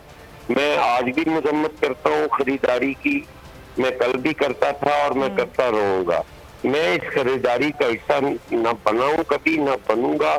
मैंने एक सियासी कारकुन हूँ और मेरी एक बड़ी तवील जद्दोजहद है। मैं समझता हूँ इससे बड़ी और पॉलिटिकल वर्कर के लिए कोई लानत वाली बात नहीं है कि जब उस पर ये इल्जाम लग रहा हो कि वो पैसे लेकर अपनी वफादारियां बदल रहा है। हमारी तो जिंदगियां ऑपोजिशन में गुजर गई हैं, हमने तो कभी कोई मराद ली नहीं है हुकूमत से। और ये इस किस्म की बातें करें, बड़े छोटे लोगों का ये काम है जी, पैसा लेना भी, पैसा देना भी और इस किस्म के छोटे और घटिया इल्जामात लगाना। सही, अब बिल्कुल। अच्छा शाह साहब, एक छोटा सा सवाल है सर, ये तहरीक अदम एतमाद कामयाब होती है नहीं होती है, उस तरफ दूसरा मामला है, यहाँ पर हमजा शहबाज साहब के पास नंबर ज़्यादा है, वज़ारत आला बन जाएगी। लेकिन सर अगले आने वाले वक्त में हसन मुर्तज़ा साहब जो हैं उन्होंने तो फिर जाके जंग से अपने ही तीर पे इलेक्शन लड़ना है, पाकिस्तान पीपल्स पार्टी ने, नून लीग ने अपना। तो सर हमजा शहबाज साहब का भी बनना फिर आपकी पार्टी के लिए, क्योंकि आप इस वक्त जो है वो जनरल सेक्रेटरी भी हैं, पार्लिमानी लीडर भी हैं, तो शाह साहब पंजाब में तो फिर मामलात आपके लिए तो को ख़ास से साजगार पार्टी के हवाले से वो नहीं रहे हैं। तो परवेज़ इलाही साहब हों, हमजा शहबाज हों, पाकिस्तान पीपल्स पार्टी कहाँ खड़ी होगी सर? देखिए जी, पाकिस्तान पीपल्स पार्टी अपने नजरिए के बुनियाद पे खड़ी है। पाकिस्तान पीपल्स पार्टी ने इस मुल्क के अंदर आज जो लंगड़ी लूडी जमहूरियत है, इसके लिए अपनी जानों की कुर्बानियां दी हुई है। पीली शहीद को सड़क के ऊपर असैसिनेट किया गया, भुट्टो शहीद को जेल के अंदर एक अदालती कत्ल के जरिए मार दिया गया। और ये फलसफा आज भी जिंदा है। वो कब्र में लेटे हुए भी आज पाकिस्तान की सियासत पे हुक्मरानी कर रहे हैं और चल रही है। आज भी सारी अपोजिशन की जमातें ये कहती हैं कि अगर पीपल्स पार्टी की स्ट्रगल ना होती तो आज हम इस मुकाम पर ना पहुंचते। ये चेयरमैन बिलावल भुट्टो का विजन था कि हमें अपने आईनी रास्ते इख्तियार करने चाहिए, आईनी ऑप्शन इस्तेमाल करनी चाहिए, ना कि हम इस्तीफा देकर ये प्लेटफॉर्म उनके लिए खाली कर दे। और अगर उस वक्त हमने ये प्लेटफॉर्म छोड़ दिया होता तो आज हम कहीं भी ना खड़े होते। पाकिस्तान पीपल्स पार्टी अपने नजरिए को लेके चल रही है और इंशाअल्लाह ताला आखिरी फतह गरीब अवाम की। ठीक है, बहुत शुक्रिया आपका हसन मुर्तज़ा साहब हमारे साथ पाकिस्तान पीपल्स पार्टी से। उसामा गाजी ने भी ज्वाइन किया है, लेकिन अभी नज़ीर लगारी साहब की जानिब जाएंगे। लगारी साहब, ज़ाहिर है ये पंजाब असम्बली का मामला है और फिर ये जो सुप्रीम कोर्ट में मामला है, आपको लग रहा है कि हालात कुछ बेहतर होंगे चंद दिनों में या मज़ीद यहाँ पर बहरान पैदा होगा? नहीं, हुकूमत तो बहरान पे बहरान पैदा किए जा रही है और पाकिस्तान की सालमियत को, पाकिस्तान के आइन को, जमहूरियत को, जमहूरी अमल को, हर चीज़ को ख़तरे में डाल रही है। यानी एक ही वक्त, एक ही दिन में आप जाकर सुप्रीम कोर्ट में कह रहे हैं कि हम इजलास बुला रहे हैं पंजाब असम्बली का, हम तहरीक अदम एतमाद पर वोटिंग करा रहे हैं, और इस बयान को देने के बाद आप आकर ताला लगा देते हैं, सील कर देते हैं पंजाब असम्बली को, और उसके लिए जवाब भी घड़े जा रहे हैं। उसके लिए जो है वो अपनी चालाकियों के नए नए मज़ाहिर भी किए जा रहे हैं, नए नए मुजाहरे भी हो रहे हैं, ऐसे हैरत अंगेज़। और फिर ये कि उसको लिए हीरो वर्शिप भी बनाया जा रहा है। उस बंदे को जिसने आइन को एब्रोगेट किया है, जिसने आइन को पामाल किया है, उसको फिर हीरो भी है। यार ये तो अमेरिका के सामने अड़ गया। और खुदा के वास्ते यार, क्या कौम को इतना बेवकूफ़ समझ रखा है? इस मुल्क के अवाम का कलेक्टिव विजडम इन जाहिलों से कहीं ज़्यादा है, कहीं बुलंदतर है, और अवाम हर एक चीज़ को समझते हैं कि उनके साथ क्या खिलवाड़ हो रहा है। गारी साहब, एक सादा सा सवाल है एक आम आदमी का कि क्या दुनिया भर में अमेरिका इंटरवीन नहीं करता है छोटे ममालिक में? क्या मैं कहता हूं हम मुजम्मत करते रहे, सर सवाल मेरा, हम सारी जिंदगी मुजम्मत करते रहे, हम अमेरिका की मुदाखलत की शदीद मुजम्मत करते हैं। मेरा सर सवाल ये इसी रिलेटेड था, क्या पाकिस्तान में हुकूमतों पर अमेरिका प्रेशर नहीं डालता रहा? क्या अमेरिका की इमा पर यहाँ एक मुंतखब वज़ीर आज़म की साजिश और फांसी तक क्या ताने बाने नहीं थे? क्या ये चीज़ें रूल आउट इमरान खान साहब की है या नहीं है? सर हम इसको रूल आउट तो नहीं कर सकते हैं सारे हम। सर एक मिनट आप रुक जाइएगा प्लीज़, मुझे बात करने दीजिएगा। मेरी गुजारिश है कि मुझे समझाने दीजिएगा, बात करने दीजिएगा। वो ये है कि जब ऐसा हुआ, जब ऐसा हुआ तो पाकिस्तान की इस्टाब्लिशमेंट, पाकिस्तान के इदारे अमेरिका के साथ खड़े रहे, जम कर खड़े रहे। लियाकत अली खान से लेकर नवाज शरीफ तक को हटाने तक ये सारे का सारा मामला एक पेज पर चल रहा था। ये नहीं है कि अमेरिका जो अचानक उसका विलन बन गया है, और अमेरिका जो है अचानक, अमेरिका जो काम होते रहे, जो काम पाकिस्तान में होते रहे वो अमेरिका की वजह से हो रहे। और अमेरिका पाकिस्तान जैसे तमाम मुल्कों का, तमाम खित्तों का, तमाम कौमों का बदतरीन दुश्मन है। इससे ज़्यादा कोई और क्लियर बात नहीं हो सकती है। लेकिन भाई ये उन्हीं का खेल खेल रहे हैं। आप मेरी बात मैं कई दिनों से समझाने की कोशिश कर रहा हूँ कि ये बात कोई नहीं समझ रहा है। फेडरेशन को खतरा है, पाकिस्तान के जुग्राफिया को खतरा है, अमेरिका के साथ मिलकर ये गेम खेला जा रहा है। और ये जिसको आप बना रहे हैं ना कि जी अमेरिका का हीरो है, आप खुदा के वास्ते ये चीज़ खुद देखेंगे कि पाकिस्तान के फेडरेशन को कैसे नुकसान पहुँचता है, ये पहुँचाएगा।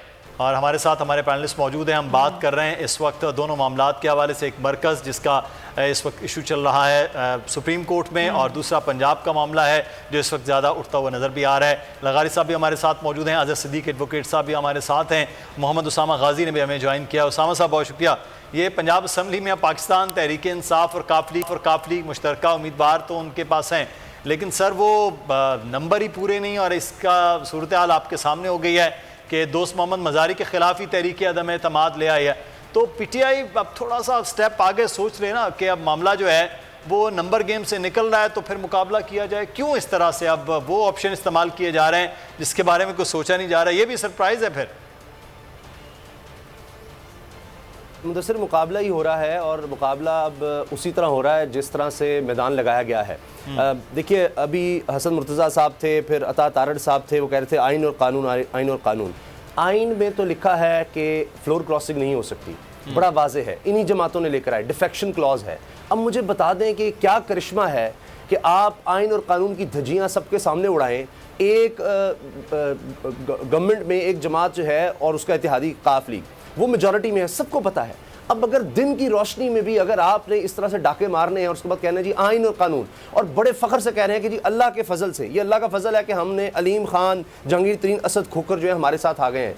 देखिए कहीं जमहूरियत में ऐसे होता है, जब आपने आइन की बात करेंगे वहाँ से आइन का आपने बेड़ा गर्क करना शुरू किया, और उसके बाद करते करते वो तहरीक इंसाफ ने देखें फिर क्या कर दिया। ये बिल्कुल उस तरह है कि जब छांगा मांगा की सियासत, जब मरी हाउस में इसी तरह लोगों को ड्रमों में मुर्गियों की तरह ले जाकर और बंद किया गया था, जब कि यहाँ से ना निकलना, तुम्हें जो हो सका करेंगे, फिर मोहतरमा बेनज़ीर भुट्टो और जरदारी साहब को वही कुछ करना पड़ा। वो सब फिर उन पर इल्ज़ामात लगे कि जनाब सीक्रेट फंड थे, पता नहीं किस किस तरह से फिर लोगों को वापस लेकर आए और अदम एतमाद नाकाम हुई। ये वही हो रहा है जब आप इस तरह से आइन की खिलाफ वर्जी करेंगे। आइन में लिखा है भाई आप इस्तीफ़ा दे दें और वो कितने तसल्ली से कह रहे हैं, मुर्तज़ा साहब भी फरमा रहे हैं कि जी 1-1.5 साल से हमारे साथ राब्ते में थे।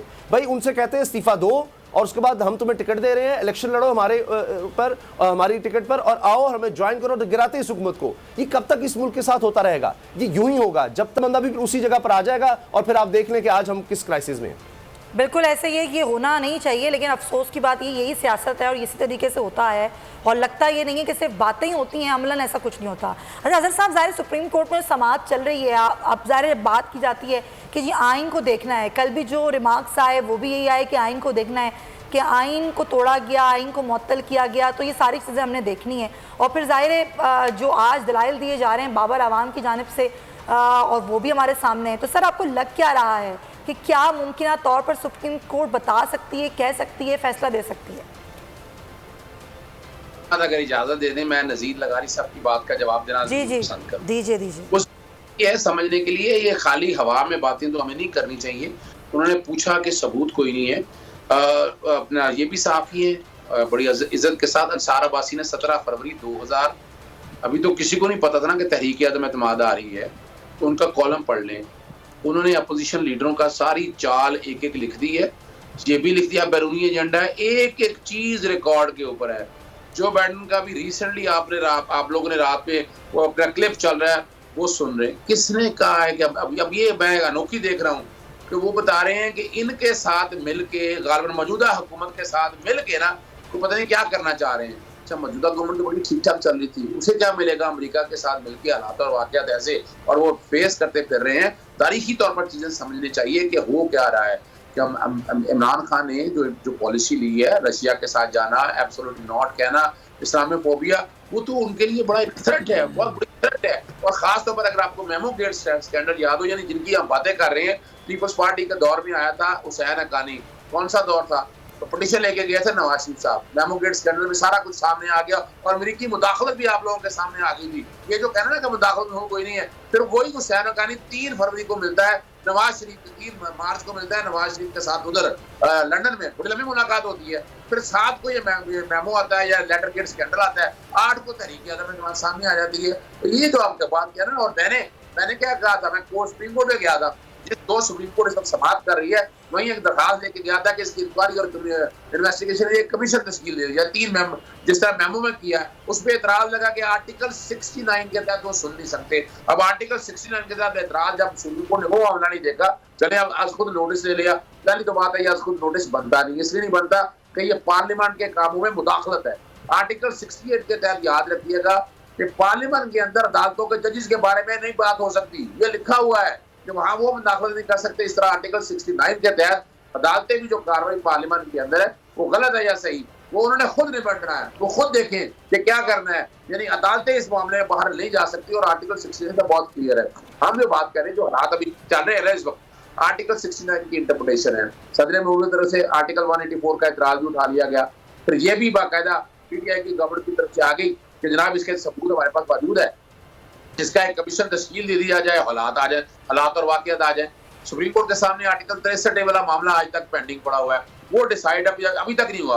और आपने 40 जो है ना, जो इखलाक की बातें कर रहे हैं, 40 पंजाब असेंबली के अंदर मान रहे हैं, कह रहे हैं 1 साल से 1.5 साल से तोड़े हैं, तो और डिफेक्शन क्या होती है? डिफेक्शन ये होगी जाके वोट डालें, भाई वो डिफेक्शन तो रोक नहीं है। 22 वहां पर अपना वफाक के अंदर, अब क्या बात, यानी वफाक के अंदर वो बाकायदा आकर वोट डाल गए, हालांकि वो गैर कानूनी इजलास था, वो तो डिफेक्शन होगी उनकी, अगर देखा जाए तो वो डिफेक्शन होगी। इस्तीफे नहीं उनसे, निकालें बाहर, क्यों रखा हुआ है यहाँ पर? और पंजाब के अंदर जो कुछ भी हो रहा है, ये पाकिस्तानी जमहूरियत को नुकसान पहुंचाने के लिए आप लोग बाकायदा क्या लाना चाहते हैं यहाँ पर? गॉड फादर या सेल माफिया का ऐसे नहीं सुप्रीम कोर्ट ने कह दिया था। हमने जो बना रहे हैं, ये कौन सी जमहूरी रवायत है? जमहूरियत इसका नाम है कि पैसे दें, बाहर से लोगों को पकड़े और आकर आप गवर्नमेंट टॉपल कर दो। और ये इल्जाम कितने संगीन है, यानी आप इसमें आपको वोट ऑफ नो कॉन्फिडेंस की क्या ऐसी जल्दी है? कल ले आइएगा, बाद में ले आइएगा, अभी क्यों लेके आ रहे हैं? लेकिन अजहर साहब, अगर वोट ऑफ नो कॉन्फिडेंस आ गई है, देखें अभी सुप्रीम कोर्ट में समाअत चल रही है, हम चाहते हैं इस पर आप कानूनी राय दें, क्योंकि अभी चीफ जस्टिस ने जो पीटीआई के वकील से मुकालमा किया है, उसमें जो आए हैं मामला, वो ये कह रहे हैं कि आप ये बताइए क्या कि स्पीकर को इख्तियार है कि वो ऑर्डर ऑफ द डे से हटकर रूलिंग दे दें। फिर उन्होंने ये भी कहा कि स्पीकर अदम एतमाद की आईनी शिक को तबाह करने का इख्तियार रखता है। क्या स्पीकर आईनी तकाजे को एक तरफ तरफ रख सकता है? सर ये वो मुकालमा है जो कि अभी किया जा रहा है, ज़ाहिर है सुप्रीम कोर्ट हर तरह के पहलू को मद्देनजर रखकर फैसला देगी। सर मैं चाहती हूँ कि आप जरा उस पर अपना कानून नजर दें। देखिए, आप पहली तो बात है कि वोट ऑफ नो कॉन्फिडेंस की बिल्कुल इजाजत है, इसमें कोई शक नहीं है, लेकिन उसको खाली नहीं पढ़ना, आर्टिकल 17 के साथ पढ़ना है। आर्टिकल 17 सियासी जमातों का है मुल्क की सालमियत, यानी पैसों के हवाले से वो काम है लंबा। पार्टी को पहले डिक्लेयर करना पड़ेगा और फिर आप जाएंगे सुप्रीम कोर्ट में, सुप्रीम कोर्ट देखे फिर आप पार्टी डिस्क्वालीफाई होगी। यहाँ ऐसे हालात हैं कि क्या वज़ीर-ए-आज़म को कपड़े पसंद आ गए या वज़ीर-ए-आज़म ने कोई काम अच्छा नहीं किया, आप वोट ऑफ नो कॉन्फिडेंस है, इसका तरीकाकार क्या दिया है, रूल्स में दिया हुआ है। हम खाली आर्टिकल 95 को आइसोलेशन में नहीं पढ़ेंगे। रूल 36, 37, 38 आता है कि जब मूव आती है, यानी मूवमेंट जब आएगी तो मूव जब आएगी उस पर पहले इजाजत देनी है, लीव देनी है, फिर लिखा डिस्कशन। अब डिस्कशन क्यों लिखा है, इसका मतलब वजूहात देनी होंगी कि क्यों ला रहे हैं आप। और वैसे भी अगर तहरीक अदम एतमाद अगर आप देखते हैं, अगर मुझसे पूछते हैं तो ये तहरीक अदम एतमाद वैसे ही गैर कानूनी है। किस तरह गैर कानूनी है, गैर आईनी है कि ये असेंबली के इजलास के साथ डाल दी गई थी।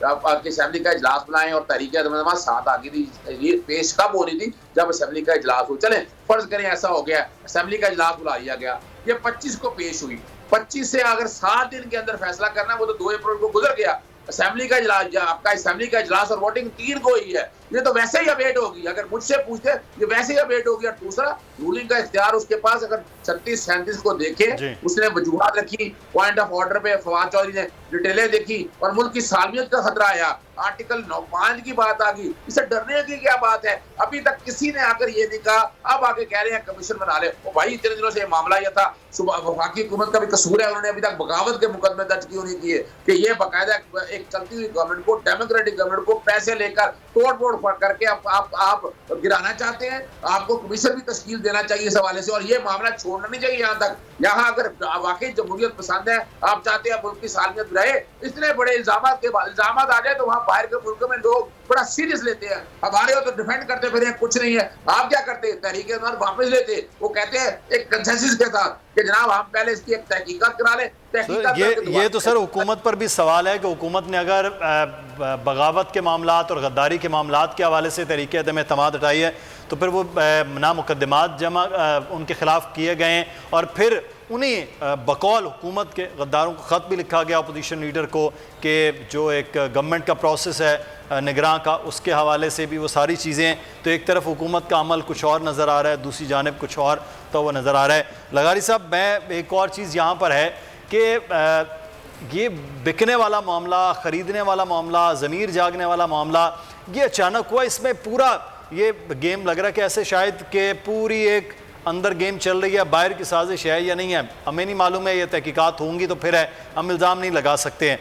तो ये जो पूरी एकदम ज़मीर जागने का अमल है, ये आज हुआ, इससे पहले पिछले इलेक्शन के दौरान अनाउंस होने के दौरान, अनाउंस होने से पहले और इलेक्शन होने के बाद हुआ, उससे पीछे ये ज़मीर सिर्फ़ और सिर्फ चंद सियासतदानों के क्यों जागते हैं इस मुल्क में?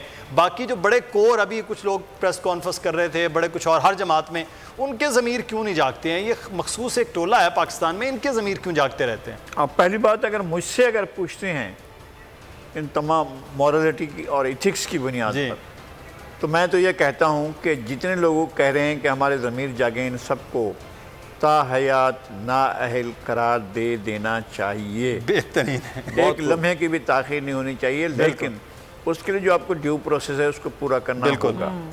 इस ख़त के ऊपर जो कौमी सलामती कमेटी का हवाला दिया जा रहा है जी, वो कोर्ट ऑफ लॉ नहीं है, ना वो एग्जेक्टिव है, वो एग्जेक्टिव का एक पार्ट है, ना वो पार्लियामेंट है, ना वो अदलिया है, ना वो कोर्ट ऑफ लॉ है कि उसने प्रूव करके कह दिया है कि जी ठीक है, हमने देख लिया है, हम मजाज अथॉरिटी हैं और ये देख लिया है कि ये साजिश हुई है और आप ऐसी कार्रवाई कर दें। एक तो उसकी ये ऐसी कोई राइटिंग मौजूद नहीं है, और हो भी तब भी वो कोर्ट ऑफ लॉ नहीं है। मेरे ख्याल में जनाब अजहर सिद्दीक साहब से ज़्यादा कोई नहीं जानता होगा कि आर्टिकल 10 ने ये कहता है कि ड्यू प्रोसेस ऑफ लॉ के बगैर आप किसी को कंडेम नहीं कर सकते हैं।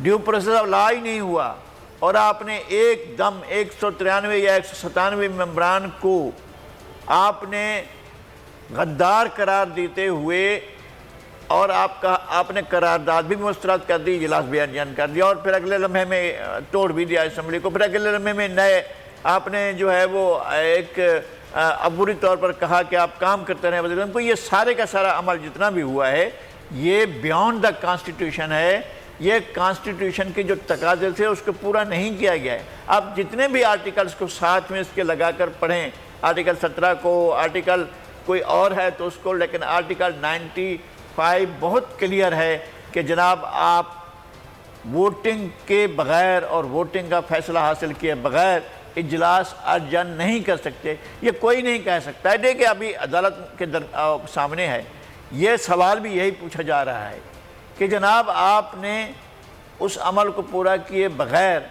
या आपने कैसे किसी पर चार्ज लगा दिया। ये तो इल्ज़ाम लगाया गया है ना उनके ऊपर, इल्ज़ाम लगाए तब भी कोई बात होती ना। ये तो कह रहे हैं कि साबित हो गया कि ये गद्दार हैं इसलिए हम इसको तो वो कर रहे हैं, इजलास ख़त्म कर रहे हैं और तारीख को मुस्तरद कर, वोट जो तारीख अदम एतमाद उसको मुस्तरद कर रहे हैं। कैसे मुस्तरद कर सकते हैं?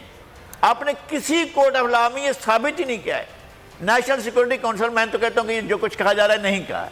अगर कहा भी है तब भी वो मजाज कोर्ट नहीं है ना, वो काबीना का एक हिस्सा है जी। उसमें सर्विस चीफ, बिल्कुल सर्विस चीफ बैठे हुए हैं, वो भी उसका हिस्सा है।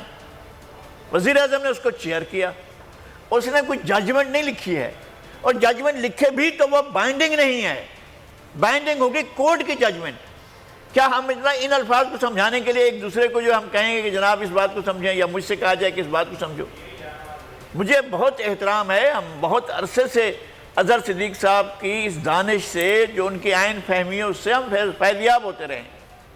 लेकिन जो बात नहीं समझ में आ रही है वो ये है कि किसी को आप मुजरिम साबित किए बगैर, ड्यू प्रोसेस ऑफ लॉ के बगैर, आप किसी कोर्ट में ये मामला ले जाए बगैर, किसी कोर्ट से आप फैसला लिए बगैर, कैसे आप कह सकते हैं कि ये पूरा हाउस या ये जो आधा हाउस है, आधे से ज्यादा हाउस जो है, ये गद्दार डिक्लेयर हो गया और ये मुस्तरद हो गई। सर इसी पॉइंट को आगे लेकर जाते हैं, अजहर साहब से ही बात कर लेते हैं, फिर मुझे उसामा से ही बात करनी है क्योंकि अभी खबर भी आ गई है। जरा मैं बता दूं कि मुस्लिम लीग नून ने कहा है कि वो स्पीकर पंजाब असम्बली के खिलाफ तहरीक अदम एतमाद लेकर आ रही है। जी अजहर साहब बोलिएगा। मैं तगारी साहब के लिए बड़े अदब से अर्ज कर दूं, रूलिंग शायद हमने पढ़ी नहीं है, किसी ने नहीं रूलिंग के अंदर गद्दार कहा, मैं पहले क्लियर कर दूं। और ये लफ्ज गद्दार का नहीं है, ये लफ्ज बगावत का है, सेडिशन की बात हो रही है। हम उसको असल में इंटरचेंज, आर्टिकल 6 भी जिसका दिल चाहता है लगाना शुरू कर देता है। मौलाना फजल रहमान जैसे लोग फतवे देना शुरू करते हैं जी, 5000 उलमा ने पता नहीं क्या क्या फतवे दे दिए हैं। उस रूलिंग में 3 चीजें बड़ी वाज़ेह हैं।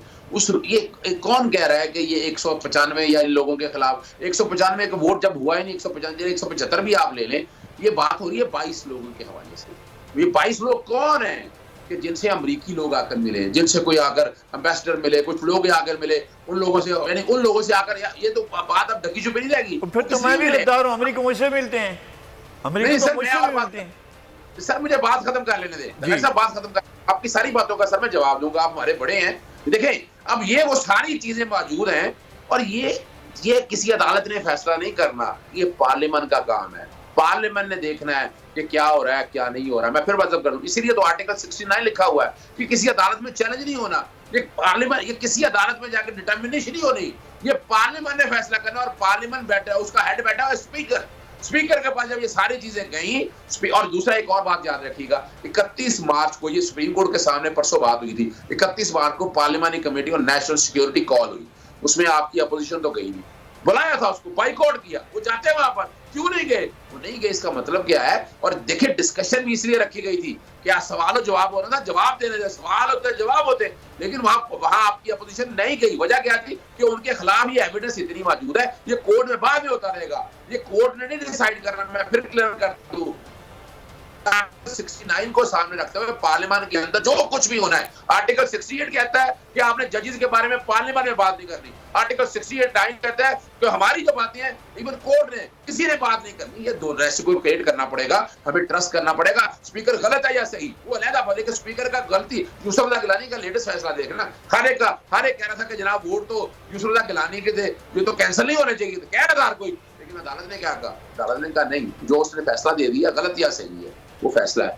इंट्रा कोर्ट अपील आ गई। यानी अब तो सुप्रीम कोर्ट की जजमेंट PLD 1992 सुप्रीम कोर्ट 395 बड़ी क्लियर है और 7 मेंबर बेंच की जजमेंट है और ये अभी मौजूदा 5 मेंबर बेंच देख रहा है। हमें इनमें डिटेल, ये काम पार्लियामेंट बैठ गई, ना मैं कर सकता हूं ना अदालतें कर सकती, कोई नहीं कर सकता।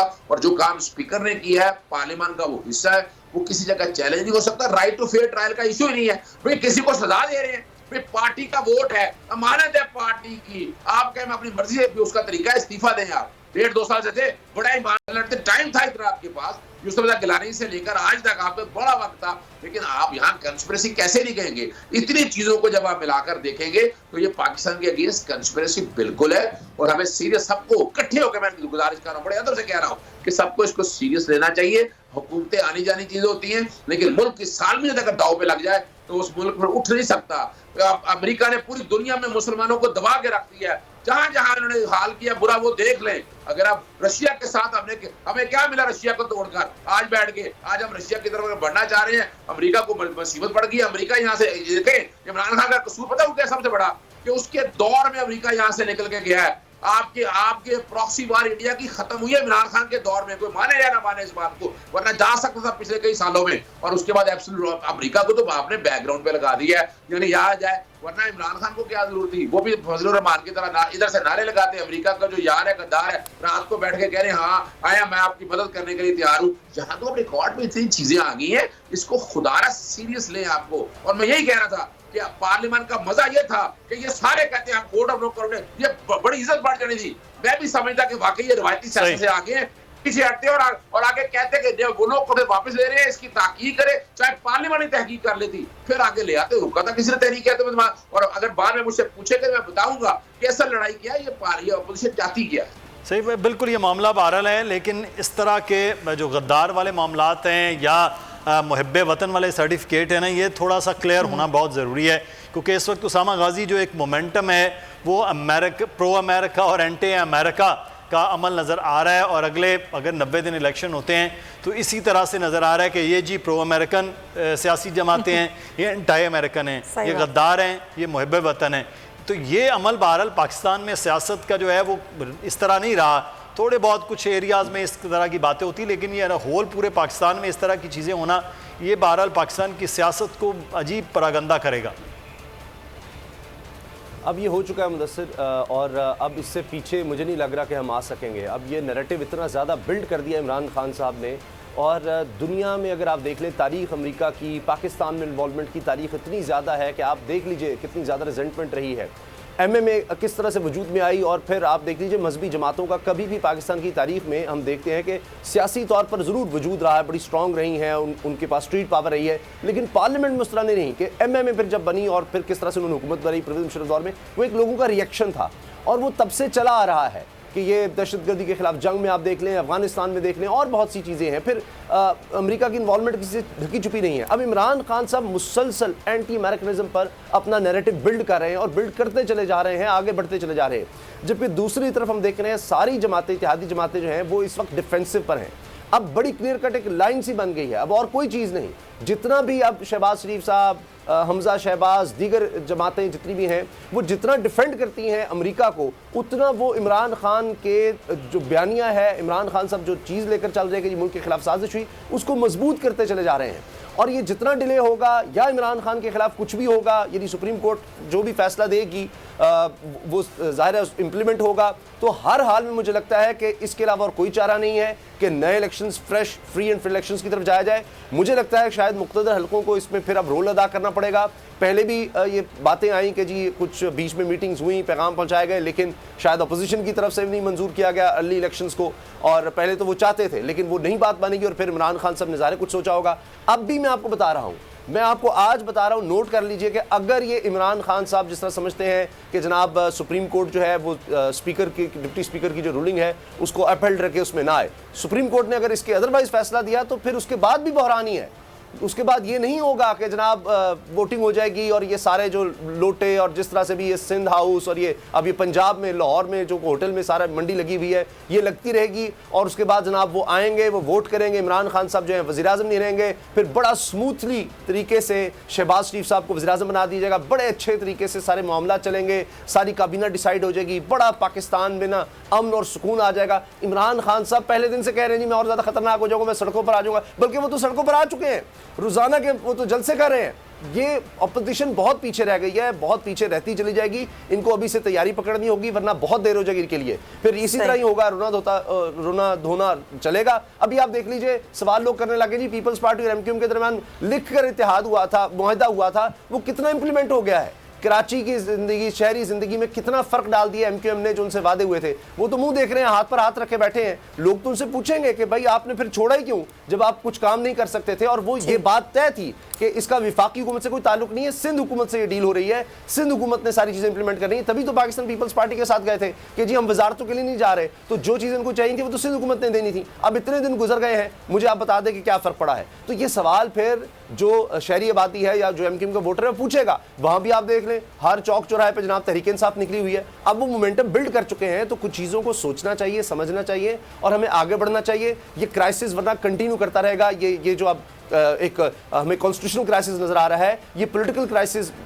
बनेगा और ये खुदा न खास्ता हम देखेंगे फिर ये इसके साथ साथ सिविल अनरेस्ट आ सकता है मुल्क पे। तो खुदारा हमारी जो लीडरशिप है इस चीज़ को समझे।